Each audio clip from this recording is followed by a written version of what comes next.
Assalamualaikum warahmatullahi wabarakatuh. Alhamdulillah, segala puji bagi Allah, Tuhan yang Maha Pengasih lagi Maha Penyayang. Pertama-tama, marilah kita panjatkan puja dan puji syukur kehadirat Allah Subhanahu wa Ta'ala yang mana telah mempertemukan kita dalam podcast kali ini dengan keadaan sehat walafiat. Salawat serta salam tak lupa mari kita junjungkan kepada baginda Nabi Muhammad SAW. Yang terhormat, Ustadz Faris selaku dosen mata kuliah PAI dan teman-teman yang berbahagia. Sebelum itu, perkenalkan saya selaku pewawancara, saya Nabila Trinoviana Dewi dari program studi PGSD dan teman saya. Dan saya Nikita Kantri Kirana dari Prodi PGSD juga. Dalam podcast kali ini, kita akan menyampaikan pertanyaan-pertanyaan yang telah diajukan oleh teman-teman dalam diskusi kali ini. Sebelum itu, alangkah baiknya jika kita perkenalkan terlebih dahulu dengan pemateri kita hari ini. Untuk pemateri, waktu dan tempat dipersilahkan. Assalamualaikum warahmatullahi wabarakatuh. Alhamdulillahirrahmanirrahim. Assalatu wassalamu ala asrafil anbiya wa mursalin Sayyidina Muhammadin wa ala alihi wa sahbihi ajma'in. Alhamdulillah, terima kasih kepada pewawancara udah memberikan kesempatan kepada saya untuk memperkenalkan diri. Baik, perkenalkan nama saya Mas Khalil, saya dari jurusan Sastra Arab, Prodi Pendidikan Bahasa Arab. Di sini saya diamanahi untuk menjadi pemateri dan sekaligus menjawab pertanyaan-pertanyaan dari teman-teman. Oke, mungkin segitu aja.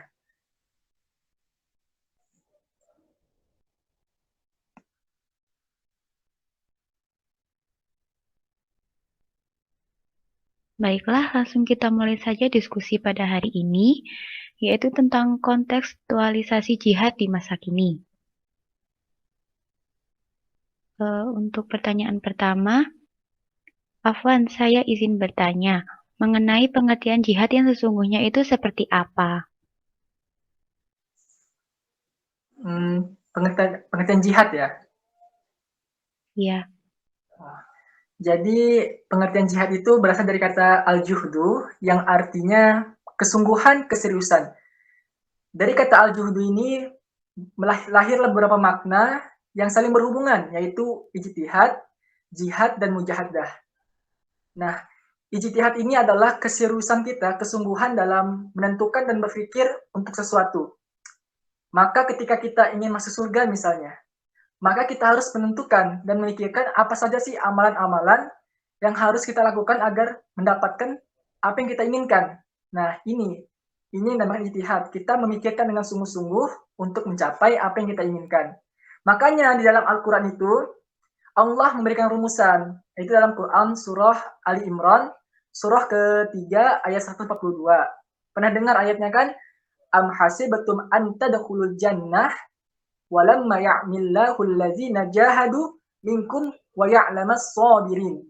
Nah, anta dakhulul jannah, apakah kamu menduga bahwa masuk surga itu mudah? Nih, Nabila, menduga enggak masuk surga itu mudah? Tidak kan? Tidak. Kalau menurut saya sih tidak. Tidak kan? Tidak. Dengan dunia, tidak mudah didapatkan. Makanya Allah ada lanjutan ayatnya, yaitu walamma ya'millahu allazina jahadu minkum wa ya'lamas sabirin. Nah, sebelum Allah turunkan ujian di antara kamu. Mengapa Allah menurunkan ujian kepada kita? Karena Allah ingin melihat apakah benar jihad dia kepada Allah Subhanahu wa taala atau hanya ingin dilihat oleh manusia. Nah, ini yang Allah ingin lihat.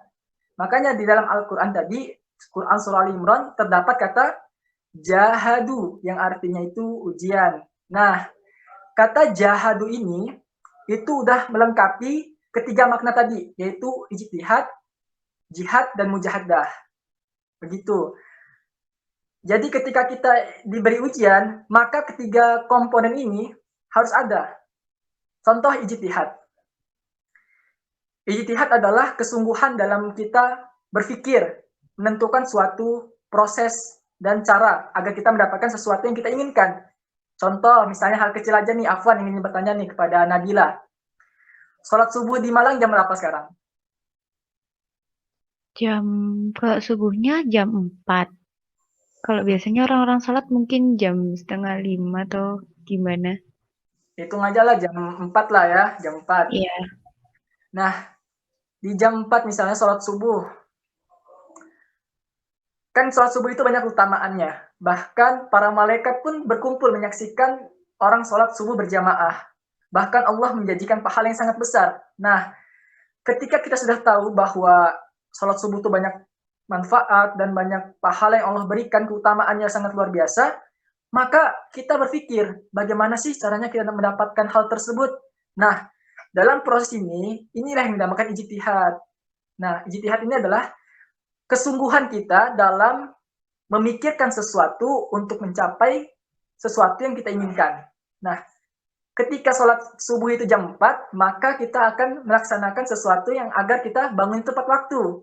Kan? Nah mungkin sholat subuhnya jam 4, bangunnya jam 5. Nah mungkin. Makanya dalam konteks ini, kita harus memikirkan bagaimana cara kita agar bangun tepat waktu. Biasanya kan orang itu bangun tepat waktu dengan cara bunyikan alarm, bangunnya awal, bangunnya awal, tidurnya juga awal. Nah, misalnya Nabila nih, mau tidurnya awal, habis itu ngidupin alarm sampai alarmnya 3 kali. Alarm ketiga baru bangun. Alarm satu bangun untuk mematikan alarm kedua. Alarm kedua bangun untuk mematikan alarm ketiga. Nah, itulah seterusnya, itulah manusia. Terkadang ketika lagi mepet baru bangun. Nah, itulah yang dinamakan dengan ijtihad. Ketika kita memikirkan sesuatu untuk mencapai apa yang kita inginkan. Udah ada tahapnya nih, udah ada prosesnya.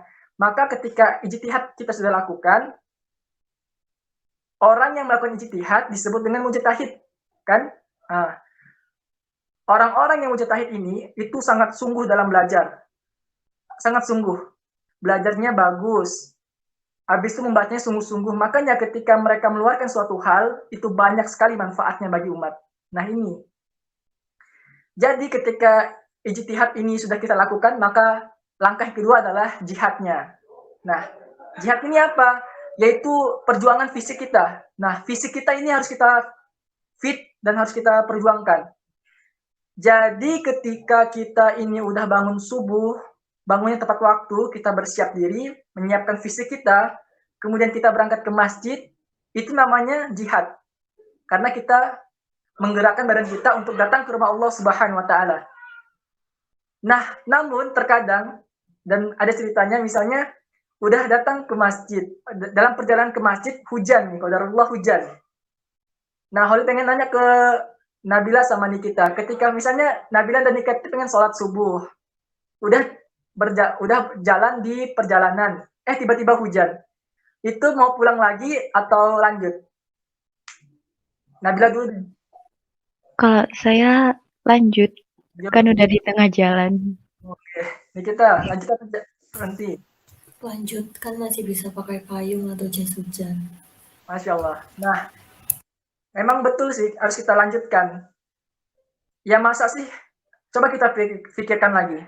Ya masa kita kalah dengan rakyat Palestina, anak kecil Palestina, yang dimana mereka ketika sholat itu, mereka itu baru aja jalan udah dilempari bom, dilempari tembakan pesawat itu, melemparkan bom.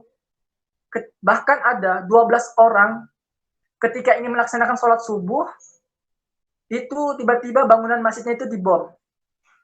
Mereka langsung terdiam dan berkata, la haula wala quwata illa billah. Dan berdoa pada Allah, dan langsung mereka tanpa pikir panjang, langsung sholat di atas puing-puing masjid tersebut. Lihat, bagaimana rasa jihad mereka itu terhadap Allah Subhanahu wa taala, walaupun ujiannya sangat berat. Nah, malu loh kalau kita misalnya, kita kan di negara aman. Indonesia termasuk negara aman, tidak ada penjajahan lagi. Dan bahkan kita sholat pun kita bebas. Ya masa cuman ada bom air, itu pun cuman hujan doang, untuk ke masjid kita mengeluh. Nah, disinilah Allah ingin melihat bagaimana apakah jihad kita itu benar-benar karena Allah Subhanahu wa taala atau memang karena ingin dipuji. Nah, itu Allah ingin tahu. Nah, ketika kita udah berusaha nih untuk tetap menuju ke masjid walaupun hujan, terkadang namanya manusia itu sekadang suka hawa nafsunya itu mengejolak kan, emosional kita itu terlalu tinggi. Kenapa? Godaan setan itu sangat luar biasa. Benar kan? Nah, karena apa? Setiap manusia pasti punya hawa nafsu. Nah, hawa nafsu inilah yang membuat terkadang dalam kita melakukan amalan sesuatu, itu terkadang kita menyerah, lemah, lemes. Karena apa? Godaan syaitan sangat luar biasa. Nah, disinilah fungsinya tadi. Yang ketiga apa? Kan tadi ijtihad, jihad, dan mujahadah. Nah, mujahadah inilah fungsinya, yaitu apa? Memantapkan hati kita, meyakinkan hati kita agar apa? Agar bahwa Allah selalu ada dalam kita. Makanya kita harus yakin pada Allah Subhanahu wa taala. Ketika ketiga ini kita lakukan, insya Allah kenikmatan dunia dan akhirat akhirnya dapatkan. Ijtihad, jihad, dan mujahadah. Kesungguhan dalam berpikir, perjuangan fisik, dan memantapkan hati. Ketika itu kita dapatkan, semuanya beres. Mau dunia Allah beri, mau akhirat Allah beri. Nah, mungkin jadi gitu. Jihad itu tidak selalu dengan peperangan, tetapi bisa jadi dengan sesuatu tadi. Kesungguhan kita dalam melakukan suatu amalan. Nah, begitu. Syukur. Baik, terima kasih untuk penjelasannya. Selanjutnya untuk pertanyaan kedua bisa dibacakan oleh Nikita.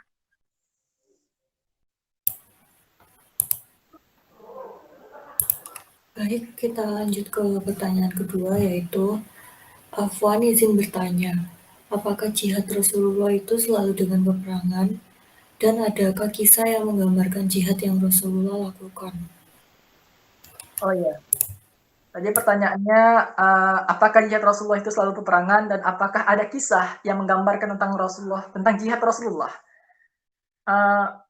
Ya gimana ya, banyak orang sekarang menganggap bahwa jihad itu ya selalu perang-perangan, habis itu saling membunuh, saling tembak-menembak, bom dan bom. Nah ini sangat menyedihkan ya. Bahkan Rasulullah pun tidak pernah menganjurkan hal tersebut, dan bahkan tidak pernah melakukan.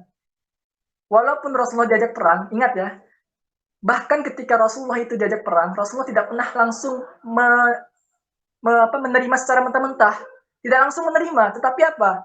Rasulullah itu mengutus beberapa orang untuk diadakan diskusi, musyawarah, agar apa? Terjadinya perdamaian, tidak terjadinya perkelahian, peperangan, karena Rasulullah tahu akibat dari peperangan itu sangat luar biasa efeknya.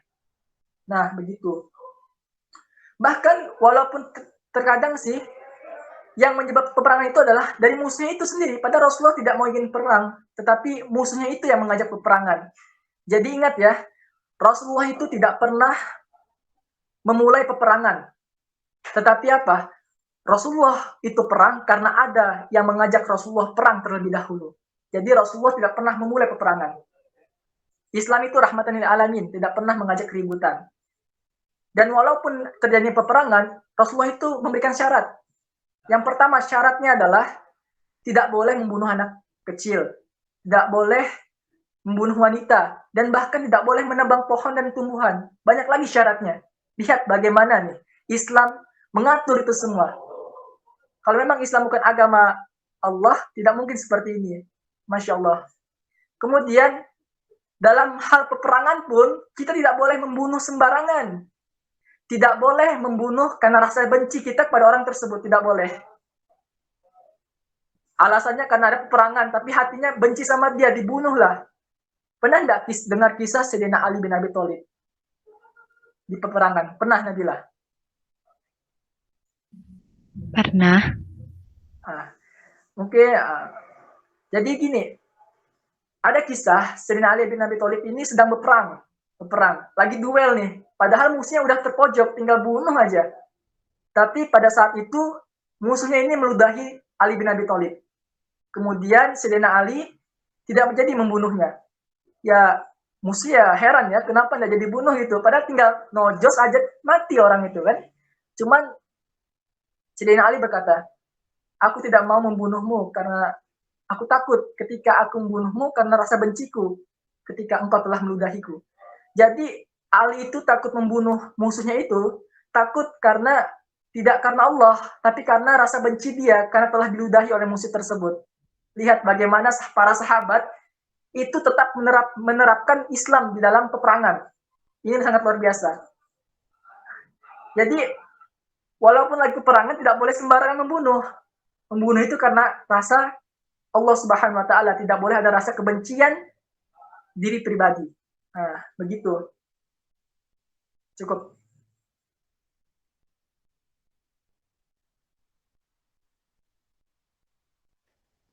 Baik, terima kasih untuk jawabannya atas pertanyaan nomor 2.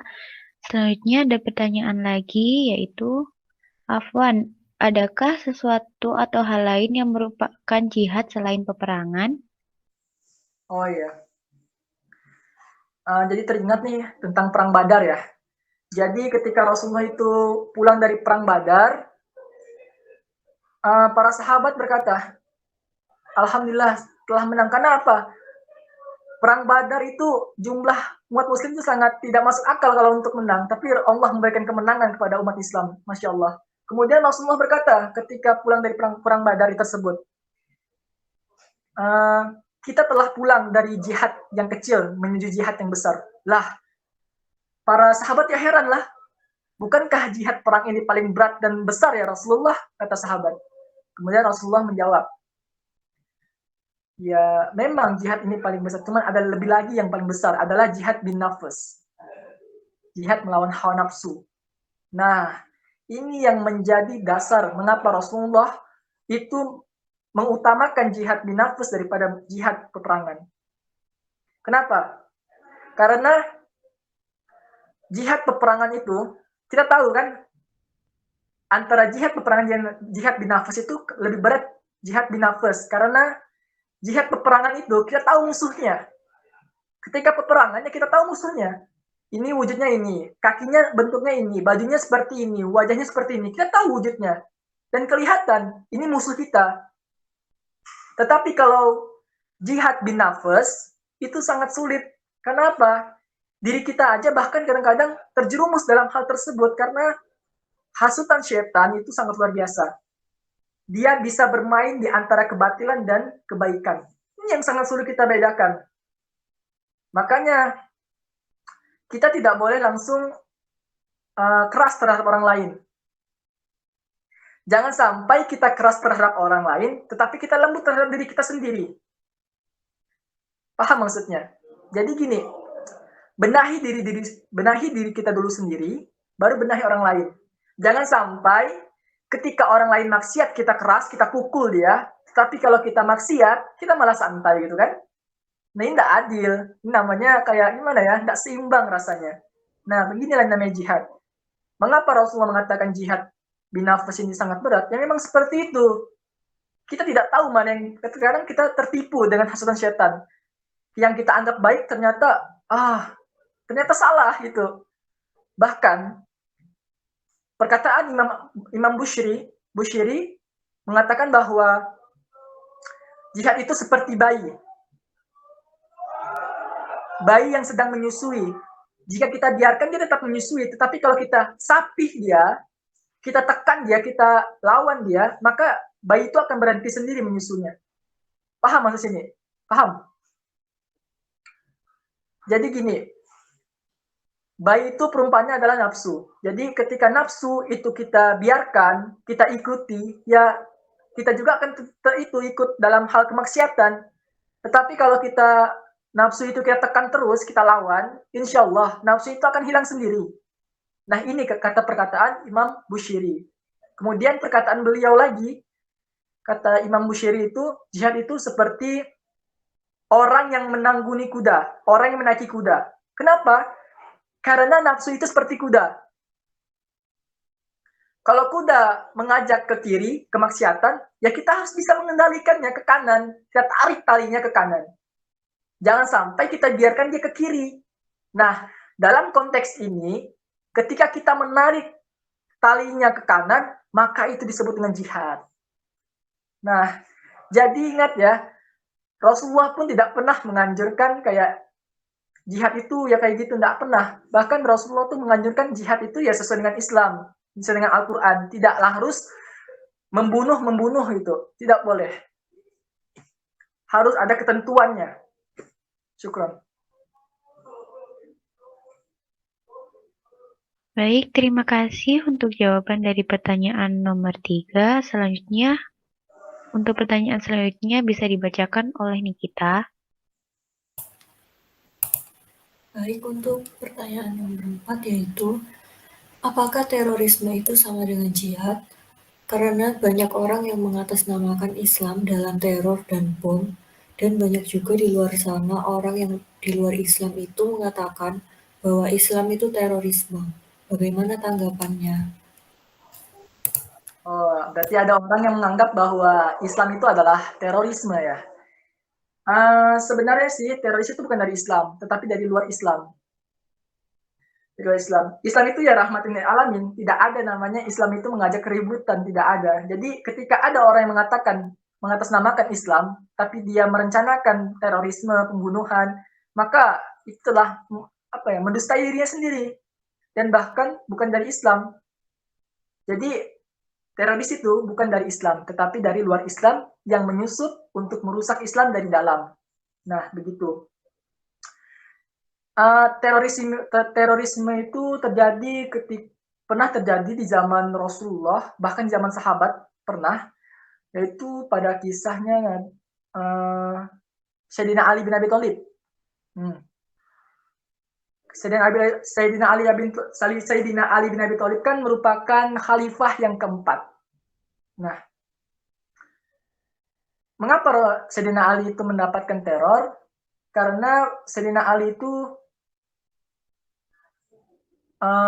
berbaikan dengan Muawiyah yang pada saat itu sedang mengalami konflik. Jadi Sayyidina Ali itu berbaikan dengan Muawiyah pada saat itu. Kemudian golongan yang tidak menerima hal tersebut benci kepada Ali. Kenapa kamu mau memaafkan Muawiyah, mau berbaikan kepada Muawiyah? Nah, di sini terjadi terorisme. Dan bahkan Muawiyah sama Ali ini diincar untuk dibunuh, tetapi Muawiyah lolos. Ketika Sayyidina Ali itu sholat, dia dibunuh oleh makmumnya dia sendiri, sahabat yang sering sholat bareng. Dan bahkan kata riwayat mengatakan orang yang bunuh Ali ini adalah ahli Quran, dia hafal Quran, dan bahkan ada suatu perkataan mengatakan bahwa dirinya ketika membaca Al-Quran itu berderai air matanya. Dan bahkan ketika di kisos, kena hukuman, ditanyakan, apakah kamu ingin dipotong lidahnya atau tangannya? Kemudian orang ini menjawab, aku lebih baik dipotong tangannya daripada lidahku, karena ketika lidahku dipotong, maka aku tidak bisa membaca Al-Quran. Bayangkan, sekelas dia aja bisa melakukan terorisme. Karena apa? Pola pikirnya salah. Karena ada doktrin-doktrin dari luar yang masuk ke dalam dirinya, yang merusak semua itu. Jadi ketika Sayyidina Ali sholat itu langsung dibunuh. Dan kalau memang terorisme itu benar di dalam Islam, kalau memang benar, yang disalahkan pasti Ali. Tetapi buktinya yang disalahkan adalah pembunuh. Nah, ini membuktikan bahwa Islam mengingkari terorisme. Jadi terorisme itu bukan dari Islam, tetapi dari luar Islam. Jadi Islam mengingkari terorisme. Dan kita nih sebagai mahasiswa, kita harus kayak menjaga diri dari paham-paham yang memang punya nih bibit-bibit radikalisme ini dan terorisme. Bahaya sekali. Ketika sudah masuk, paham-paham tersebut susah sekali untuk hilang. Bahkan ada pengakuan dari para mantan terorisme itu mengatakan cukup 2 jam untuk mencuci otak para yang mungkin yang baru hijrah atau memang tergoda dengan paham tersebut kan. Nah, cukup 2 jam saja untuk mencuci otak mereka, langsung terpengaruh oleh kata jihad tersebut, yang menurut mereka ya salah konteks sebenarnya. Dan bahkan banyak kadang-kadang orang mengatakan, ayo kembali kepada Al-Quran, padahal dirinya melakukan pengeboman, pembunuhan, katanya kembali kepada Al-Quran. Ternyata dirinya sendiri yang keluar dari Al-Quran. Ini yang terkadang kita sedih dengarnya. Mengapa sih ada paham-paham seperti ini yang bisa merusak jati diri Islam? Jadi, padahal bukan Islam gitu. Islam itu rahmatan lil alamin.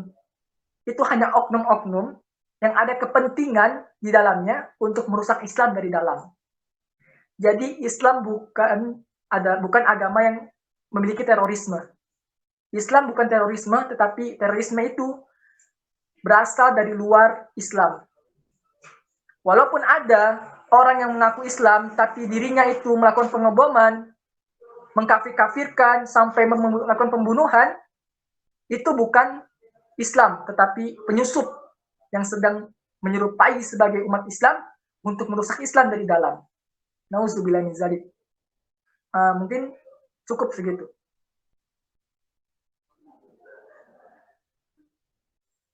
Baik, terima kasih atas jawabannya. Selanjutnya ada pertanyaan lagi, yaitu apakah orang yang melakukan bom di suatu tempat mengatasnamakan jihad itu akan masuk surga? Kita lihat dulu konteksnya gimana ya. Ada orang menganggap bahwa ketika kita mengorbankan diri kita, melakukan pengeboman itu ya masuk surga balasannya, jannah. Ada paham-paham seperti itu. Karena apa? Paham-paham seperti itu ketika diberikan kepada seseorang, apa saja yang diberikan, yaitu ayat-ayat tentang jihad. Ayat-ayat tentang jihad, ayat tentang bunuh-bunuh. Itu yang diberikan oleh paham-paham tersebut. Jadi otaknya itu tercuci bahwa balasannya ini surga. Padahal belum tentu. Kita lihat dulu konteksnya. Ya kalau memang tujuan dia untuk membebaskan dunia dari maksiat, tapi terkadang salah tujuan. Yang dibom siapa, yang kena siapa? Terkadang yang kena itu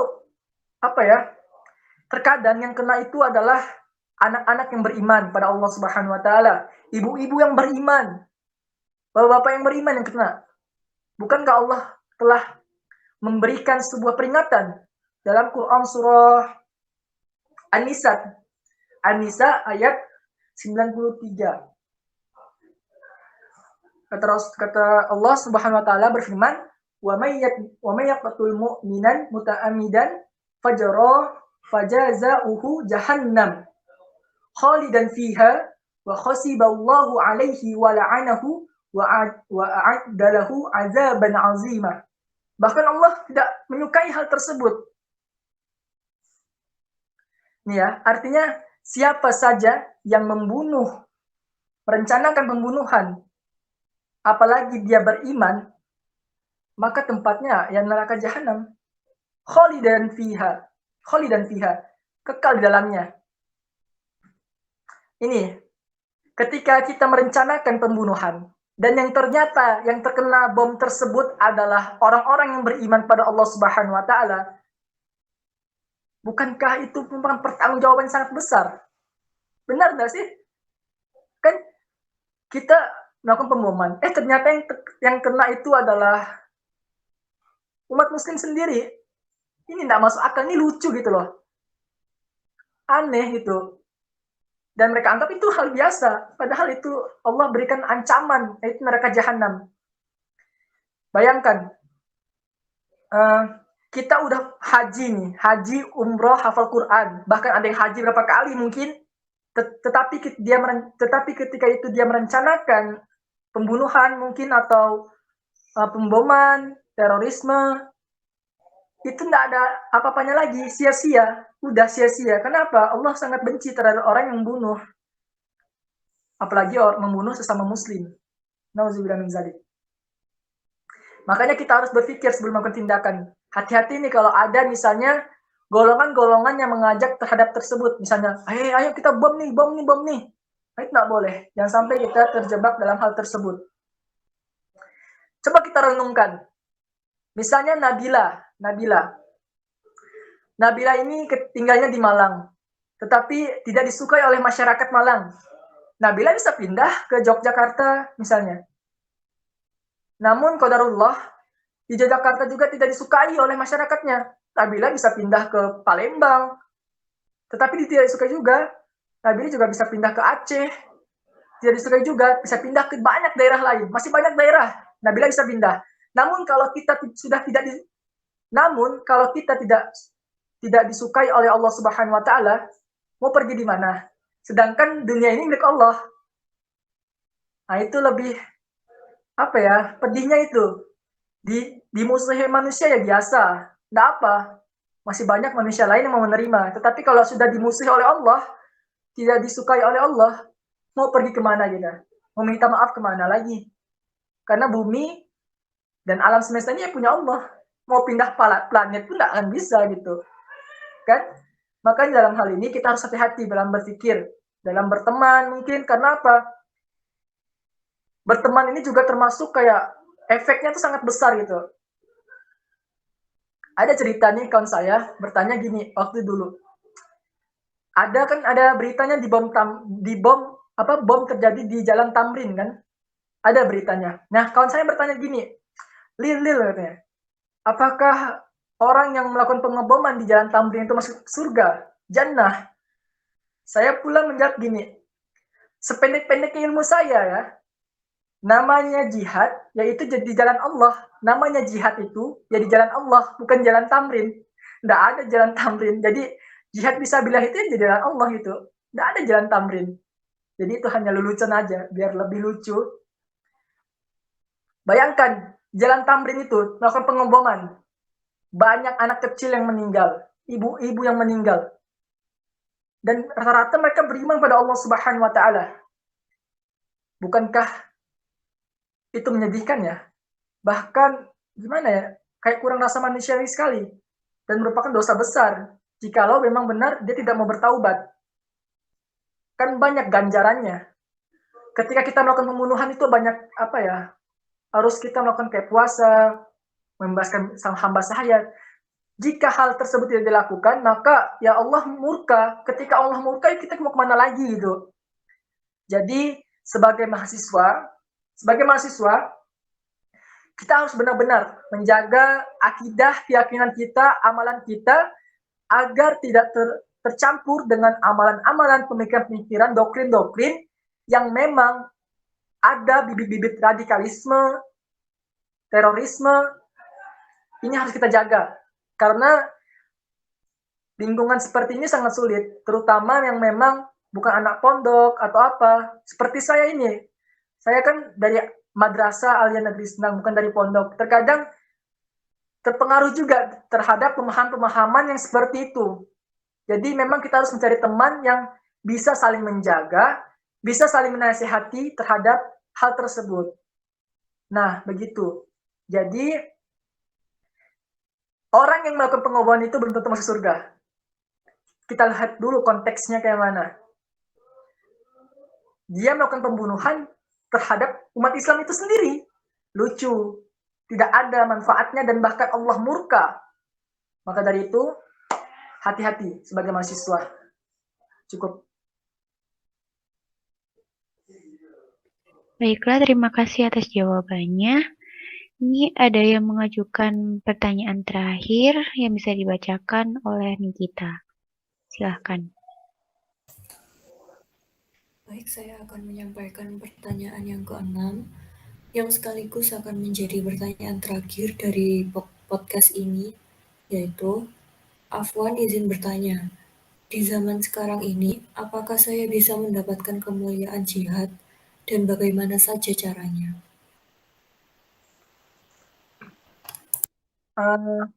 Jihad ya, kemuliaan jihad. Ya memang jihad di zaman sekarang itu berbeda dengan jihad di zaman dahulu.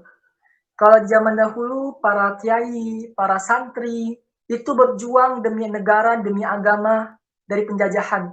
Karena apa?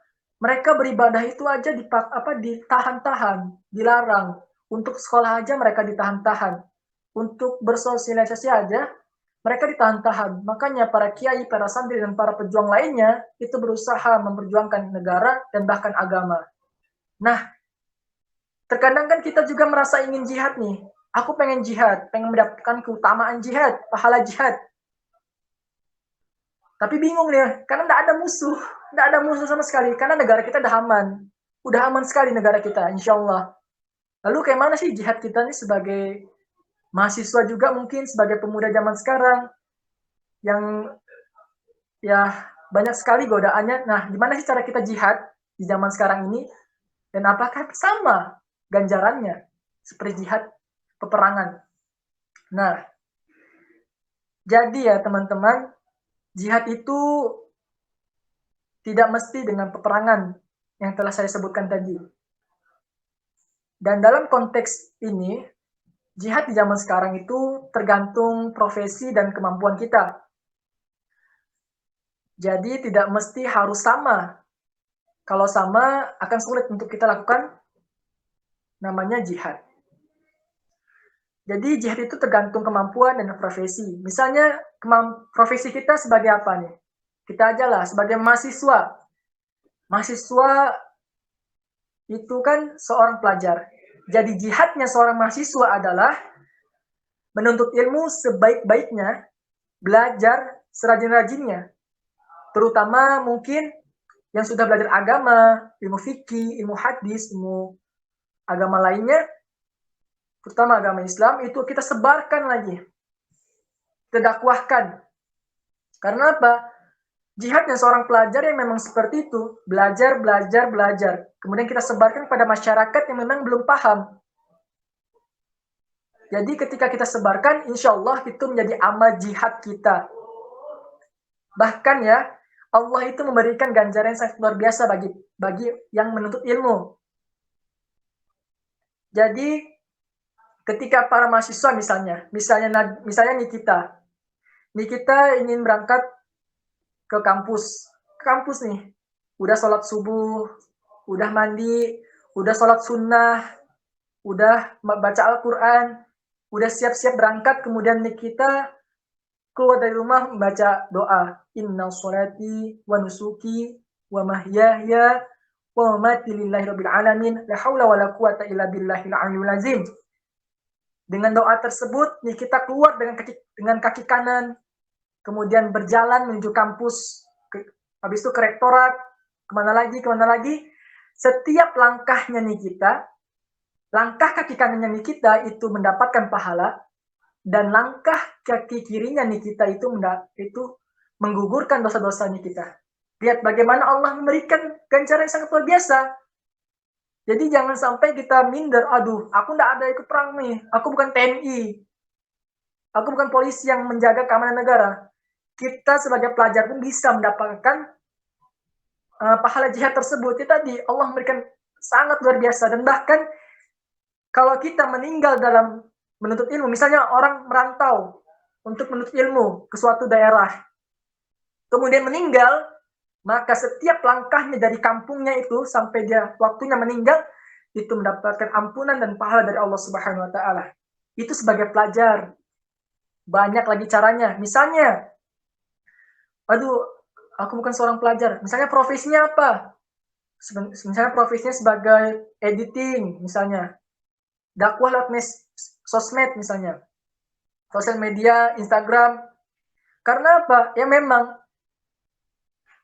jihadnya sekarang itu berbeda. Sekarang zaman teknologi kan. Teknologi, Masya Allah, luar biasa. Kecepatannya sangat luar biasa. Kita pun tidak menyangka bahwa teknologi sekarang secanggih ini kan.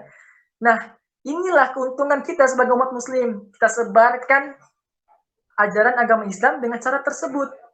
Zaman dulu kan agak susah kan kalau kita ingin dakwah, itu harus naik kapal dulu, berapa bulan bahkan kadang-kadang, atau berapa tahun di laut naik kapal.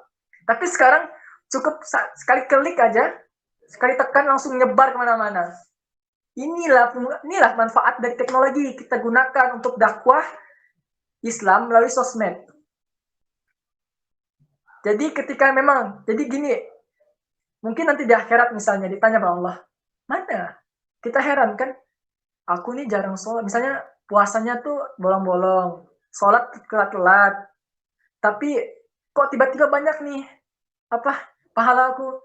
Ternyata dari sosmed itu dia sering share dakwah, kirim dakwah ke Instagram, ke WA, Facebook, YouTube, dan ternyata banyak orang yang menonton.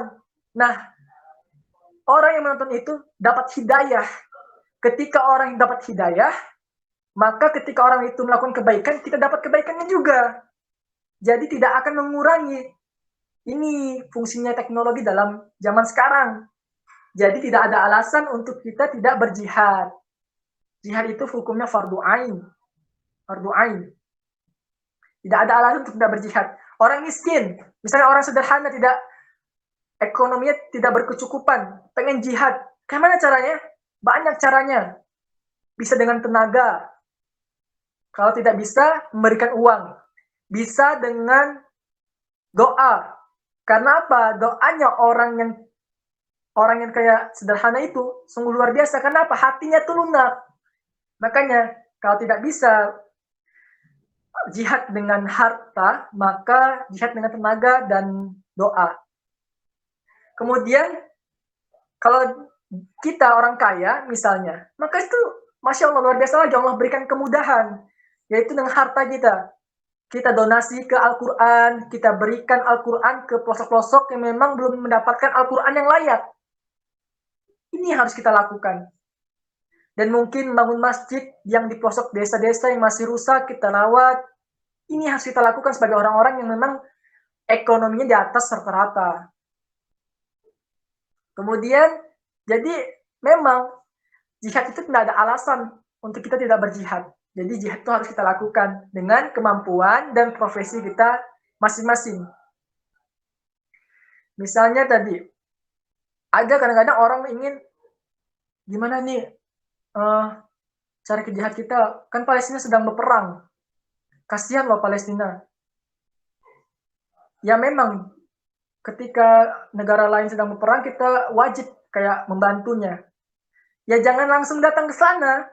Mati konyol kita kalau datang ke sana tanpa ada persiapan. Jadi apa? Jihad yang paling baik, yang paling bermanfaat bagi mereka adalah jihad harta kita. Jadi kalau memang belum mampu untuk datang ke Palestina, ya jangan dilakukan.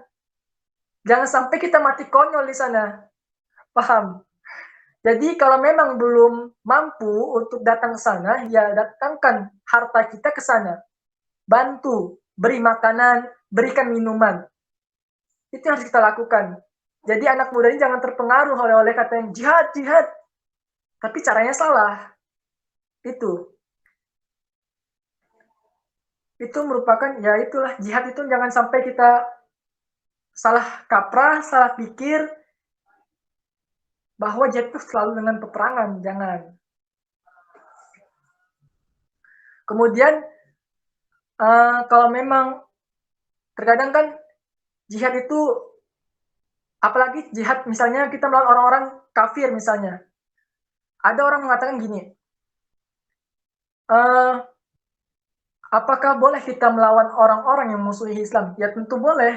Bagaimana caranya? Kalau memang di zaman sekarang misalnya kan kita nggak tahu musuh kita siapa, tapi tetap ada pasti musuh Islam, pasti ada. Kalau memang ada yang musuhi Islam, dan itu merupakan non-Islam, maka yang kita lakukan adalah tidak membeli produk-produknya. Jadi saya Holil ini mendapatkan kayak informasi aja sedikit jihad kita pada zaman sekarang ini, misalnya terhadap Palestina, misalnya kalau kita tidak mampu membantu sama muslim di sana, setidaknya kita tidak menyongkong dana untuk musuh Islam. Jadi ada beberapa produk yang memang itu adalah produknya orang-orang yang musuh Islam untuk dijadikan dana sebagai alat untuk membunuh umat Islam. Bayangkan kalau kita membeli produk tersebut dan kemudian uang yang kita gunakan tersebut ternyata digunakan untuk membunuh saudara kita. Betapa kejamnya kan? Jadi sebagai umat muslim yang memang belum bisa membantu secara fisik, harta, maka jihad kita adalah kita menolak produk yang memang itu adalah produk dari orang-orang yang musuh Islam. Jadi jangan sampai kita kayak, lah kita membeli produk mereka, ternyata mereka menggunakan dana kita ini untuk membunuh umat Islam. Sedih rasanya kalau kita melakukan hal tersebut. Jadi dengan cara hal tersebut, ya kalau memang ada, tapi itu kan biasanya yang non-muslim itu yang di luar. Tapi kalau misalnya ada orang yang menjual, tapi kalau misalnya non-muslim itu menjual misalnya barang-barang, misalnya tetangga kita non-muslim, ya kita bersahabat dengan dia. Bersahabat, kita boleh bermuamalah, Cuman maksud saya di sini adalah produknya. Produk dari misalnya itu negara yang memusuhi Palestina, Islam. Itu jangan sampai kita beli kalau bisa.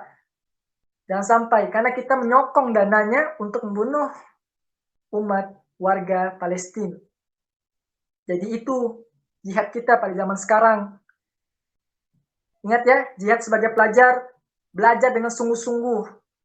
Jihad sebagai orang kaya yang berkecukupan itu dengan hartanya. Bisa dengan harta, menyumbangkan Al-Quran, membuat masjid, surau, musola, banyak caranya. Kemudian kalau memang harta kita tidak berkecukupan, maka bisa dengan usaha, keringat kita, dan bahkan bisa doa. Nah, begitu. Jadi, itulah jihad kita di zaman sekarang. Tidak mesti harus dengan peperangan, tetapi jihad itu sesuai dengan kemampuan dan porsi kita. Dan semangat nih sebagai pelajar Indonesia nih, kita harus semangat lagi belajar, kita pelajari ilmu agama, kita sebarkan melalui medsos, melalui artikel-artikel, melalui poster-poster, kita sebarkan walaupun satu kata, dua kalimat maupun beberapa kalimat, itu sangat pahalanya sangat besar yang Allah berikan pada kita. Itu keutamaannya seorang pelajar. Insya Allah, saya bangga jadi pelajar. Syukron.